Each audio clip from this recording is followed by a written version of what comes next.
ரோகிணி போட்ட பிளான் எல்லாமே சூப்பராக கணக்கச்சிதமாக ஒர்க் ஆகிட்டு இருக்குது. அந்த மகிழ்ச்சியில் ரோகிணி இருக்கிறாங்க. கிட்டத்தட்ட வந்து அவங்க வந்து 2 லட்ச ரூபா பணத்தையும் வந்து உள்ளேருந்து எடுத்தாச்சு.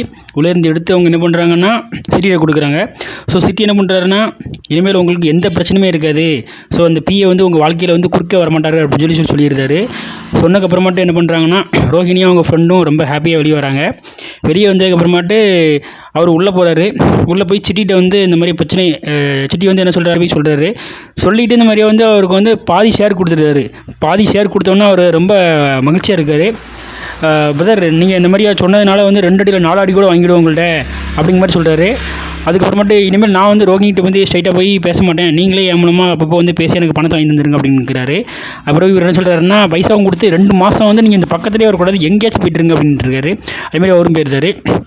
அதுமாதிரி இந்த பணத்தை வந்து அவங்க வந்து காணும் அப்படிங்கிற மாதிரியே வந்து அவங்க அம்மா வந்து தேடுறாங்க. தேடினதுக்கு அப்புறமேட்டு வந்து ரோஹிணி மேலே ஒரு டைம் வந்து சந்தேகப்படுறாங்க. ஆனால் அவங்க ஃப்ரெண்டு என்ன சொல்கிறாங்கன்னா, அவங்க அம்மாவோட ஃப்ரெண்டு, அது முத்து அம்மாவோட ஃப்ரெண்டு என்ன சொல்கிறாங்கன்னா, இதை வந்து ரோஹிணி எடுக்க வாய்ப்பு இருக்குது அப்படிங்கிற மாதிரி சொல்கிறாங்க. அப்படி போயிட்டுருக்குது. ஸோ இந்த நேரத்தில் பார்த்திங்கன்னா வந்து மனோஜோட வந்து ஒரு ஏர் வந்து டீலிங் எடுக்கிற ஒரு கம்பெனி வராங்க. ஸோ ஏற்கனவே அவங்க பார்த்துருந்தோம், அவங்க தான் புக் பண்ணியிருந்தாங்க. ஸோ அதுக்கப்புறமேட்டு வந்து இந்த ஆடு நடித்து கொடுக்கறதுக்கு வந்து ஒரு அமௌண்ட் வந்து உங்கள் இதுக்கு வந்து அக்கௌண்ட்டுக்கு நாங்கள் பே பண்ணியிருந்தோம் அப்படிங்கிற மாதிரி சொல்கிறாங்க. சொல்கிறதுக்கப்புறமேட்டு அந்த ஆட் நடித்து கொடுக்குறது வேறு யாரும் கிடையாது. ஸோ வந்து நீங்கள் என் கூட பிஸ்னஸ் பண்ண போகிறீங்க, ஸோ உங்கள் வீட்டில் உள்ளவங்க நடித்து கொடுக்கணும் அப்படிங்கிற மாதிரி சொல்கிறாங்க. அதில் வந்து ஒரு ஆளுக்கு வந்து ஒரு ஜோடிக்கு வந்து அவங்க வந்து 50,000 ரூபா கொடுக்குறாங்க. ஸோ அதுக்கு 4 ஜோடிக்குள்ள அமௌண்ட் நான் வந்து அனுப்பிச்சிருந்தேன் அப்படிங்கிற மாதிரி சொல்கிறாங்க. ஆனால் இவர் என்ன நினைக்கிறாருன்னா, ஆடில் வந்து எப்படி எங்கள் வீட்டில் உள்ளவங்களாம் நடிக்க முடியும் அப்படிங்கிற மாதிரி அவர் யோசிக்கிறாரு. அதுக்கப்புறமாட்டு இவங்க கன்வின்ஸ் பண்ணுறாங்க, யார், ரோகிணி. ஸோ மனோஜ், நீ பார்க்கறதுக்கு ஹீரோ மாதிரி தான் இருக்கேன், நான் தான் ஹீரோயின் மாதிரி இல்லை, எனக்கு நடிக்க தெரியும் அப்படிங்கிற மாதிரி சொல்கிறாங்க. அதுக்கப்புறம் அவங்க வீட்டில் போயிட்டு எல்லாத்தையும் வந்து காம்ப்ரமைஸ் பண்ணுறாங்க. அவங்க வீட்டில் உள்ளவங்க எல்லாருமே நடிக்கிறதுக்கு யோசிக்கிறாங்க. அதுக்கப்புறம் முத்துவை கேட்குறாங்க. முத்து வந்து நடிக்க வராதுங்கிறாரு. அதுக்கப்புறமேட்டு இவங்க மீனாவை கேட்குறாங்க. மீனாவை வராதுங்கிறாங்க. அதுக்கு வந்து அவங்க அம்மா சொல்கிறாங்க, முத்துவோட அம்மா, உங்கள் ஃபேமிலியை வந்து ட்ராமா ஃபேமிலி தானே அப்படின்னு முத்துவோட மனைவியை பற்றி சொல்லியிருந்தாங்க. இதனால் வந்து முத்து டென்ஷனாக இருந்தார். எம்மா, உன்னோடையே நடிக்க தெரியாது, நீயே அப்பாட்ட அப்பப்போ நடிச்சுட்டு தான் இருக்க, உன்னோட நடிக்க தெரிஞ்ச ஒரு ஆள் இந்த உலகத்தில் இருக்க முடியுமா அப்படிங்கிற மாதிரி சொல்லியிருந்தாரு. சொன்னதுக்கு மட்டும் அவருக்கு டென்ஷன் ஆயிடுது, அவங்களுக்கு டென்ஷன் ஆயிடுது. இந்த மாதிரி மாறி மாறி கலாய்க்கிறாங்க.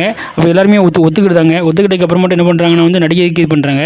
ஸோ இந்த சமயத்தில் பார்த்திங்கன்னா, அதாவது ரோகிணி என்ன பண்ணுறாங்கன்னா, நம்ம ஒர்க் அவுட் பண்ண பிளான் எல்லாமே ஒர்க் ஆகுது அப்படிங்கிற மாதிரி ரொம்ப சந்தோஷத்தில் இருக்கிறாங்க. அதுக்கப்புறமேட்டு வந்து பைசா இன்னும் எக்ஸ்ட்ரா கிடைக்கும் அப்படிங்கிற கொஞ்சம் யோசிக்கிறாங்க. ஏன்னா அந்த ஆடுக்கு பார்த்திங்கன்னா 50,000 ரூபா வந்து ஒரு ஜோடி கொடுத்துருக்காங்க. இதில் வந்து மனோஜ் என்ன சொல்கிறாருன்னா, யாருக்கும் காசு கொடுக்க வேண்டாம் அப்படிங்கிற மாதிரி சொல்லியிருந்தாரு. சரி, அப்படின்னா வந்து முத்து வந்து நடிகைக்கு எல்லாமே வராங்க. அப்புறம் இவர் அண்ணாமலையும் வராரு. ஆனால் முத்து கேட்குறாரு, எப்படிடா ஃப்ரீயாக நடிச்சு கொடுக்க முடியும் அப்படிங்கிற மாதிரி கேட்கும்போது, இது நம்மளுடைய ஷோரூம் தானே, நம்முடைய கடை தானே, ஏன் உங்கள் கடைக்கு நீ ஃப்ரீயாக நடிச்சு கொடுக்க மாட்டியா, அதுக்கு ஒரு ஆளை வந்து நீ வந்து புக் பண்ணி நடிப்பியா அப்படிங்கிற மாதிரி சொல்கிறாரு. அப்புறம் திரும்ப வந்து அவங்களும் எதுவும் கேட்கல. சுருதியும் வராங்க. எல்லாருமே வந்து நடிக்கைக்கு ரெடியாக வராங்க. அப்புறம் திரும்ப வந்து போயிட்டு இருக்கும்போது பார்த்திங்கன்னா நிறைய டேக் போகுது. நிறைய டேக் பண்ணோன்னு பார்த்திங்கன்னா வந்து இந்த டேரக்டர், இந்த டீமில் இருக்கிறவங்களாம் திட்டுறாங்க. என்ன இந்த மாதிரிலாம் போயிட்டு இருக்குது, ஏன் இந்த மாதிரி நீங்கள் ஒழுங்காக நடிச்சு கொடுக்க மாட்டீங்களா அப்படிங்கிற மாதிரி சொல்கிறாங்க. சொல்லும்போது வந்து இவர் வந்து டென்ஷன் ஆகிடுது முத்துக்கு. ஓசிக்கு தான் நடிச்சு கொடுக்குறோம், ஆனால் நாங்கள் காசு வாங்கி நடிச்சு கொடுக்குறோம், அதில் வந்து ஓசிக்கு நடிச்சு கொடுக்குறதுக்கு நான் உங்களுக்கு வந்து இவ்வளோ ஒரு இதா அப்படிங்கிற மாதிரி அவர் கேட்குறாரு. அப்புறம் அவங்க அந்த டீமில் இருக்கிறவங்க என்ன சொல்லுறாங்கன்னா வந்து, நாங்கள் ஓசிக்கு ஒன்றும் உங்களை வந்து நடிக்க ஒன்றும் கூப்பிடுறீங்க, அதான் வந்து ஒரு ஆளுக்கு ஒரு ஜோடிக்கு வந்து பார்த்திங்கன்னா 50,000 கொடுத்துருக்கோம், அப்படி பார்த்திங்கன்னா ஒரு ஆளுக்கு 25,000 ஆச்சு அப்படிங்கிற மாதிரி சொல்கிறாங்க. அப்படி சொன்னோன்னே பார்த்திங்கன்னா முத்துக்கு வந்து ரொம்ப ஷாக் ஆகிடுது. என்னடா அடப்பாவிகளா, இதை ஒரு வார்த்தை கூட என்ன சொல்லவே இல்லை அப்படின்னு சொல்லிட்டு எல்லாருமே வந்து மனோஜ் பார்த்து முறைக்கிறாங்க. மனோஜ் வந்து என்ன பண்ணுன்னு தெரியாமல் பேக்க முடிக்கிறாரு. இதில் பார்த்தீங்கன்னா வந்து அந்த 2 லட்ச ரூபா காணாமல் போச்சு. அந்த 2 லட்ச ரூபா காணாமல் போனதுக்கு வந்து அவங்க அம்மாவோட ஃப்ரெண்டு என்ன சொல்கிறாங்கன்னா வந்து, இது வந்து கண்டிப்பாக ரோகிணியோட வேலை தான் இருக்கும் அப்படிங்கிறாங்க. இதில் பார்த்தீங்கன்னா அவங்க அம்மாவோட இதில் வந்து பரதநாட்டிய கிளாஸுக்கு வந்து பார்த்திங்கன்னா வந்து ஒரு லேடி என்ன பண்ணுறாங்கன்னா வந்து அவங்க பொண்ணை வந்து சேர்க்க வராங்க. அவங்க பார்த்திங்கன்னா வந்து ஒரு போலீஸ் தான். இவங்க வந்து இந்த மாதிரி பதட்டமாக இருக்கும்போது அவங்க என்னென்னு கேட்குறாங்க. இந்த மாதிரி விஷயத்தை நடந்த விஷயத்தை சொல்கிறாங்க. அப்புறம் நானும் ஒரு போலீஸ் தான், அப்புறம் நான் வந்து கண்டுபிடிக்கேன் அப்படிங்கிற மாதிரி சொல்கிறாங்க. எப்படி கண்டுபிடிக்க முடியும் அப்படின்னு கேட்கும்போது வந்து, நீங்கள் யார் மேலே டவுட் பண்ணுறீங்கன்னு கேட்கும்போது இந்த மாதிரி அவங்க பேரை சொல்கிறாங்க. அப்புறம் இன்னொரு பார்த்திங்கன்னா அவங்க அம்மாவுக்கு வந்து முத்தோட அம்மாவுக்கு வந்து மீனா மேலே தான் சந்தேகம். ஆனால் மீனா வச்சு இது பண்ணும்போது, மீனா தான் வந்து அன்றைக்கி வந்து சாப்பாடு கொடுக்க வந்தாங்க. ஆனால் வந்துட்டு சாப்பாடு கொடுத்துட்டு வெளியே இருந்துட்டு போயிட்டாங்க. ஆனால் அந்த பணம் இருக்கிறது வந்து பார்த்திங்கன்னா வந்து இது வந்து இவங்களுக்கு ரோஹிணிக்கு தான் தெரியும். ஸோ வந்து ரோஹிணி வர வைக்கிறாங்க. ரோஹிணி வந்துடுறாங்க. வந்ததுக்கு அப்புறமாட்டு இவங்க என்ன பண்ணுறாங்கன்னா வந்து கேட்குறாங்க.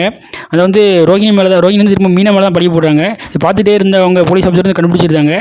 உடனே என்ன போலீஸ் ஆஃபீஸர் என்ன சொல்கிறாங்கன்னா உண்மையை ஒத்துக்கோ இல்லைனா நீ ஜெயிலுக்கு போய்டு அப்படின்னு சொல்கிறாங்க. இதனால் பார்த்தீங்கன்னா ரோஹிணி வந்து பேந்த முடிக்கிறாங்க.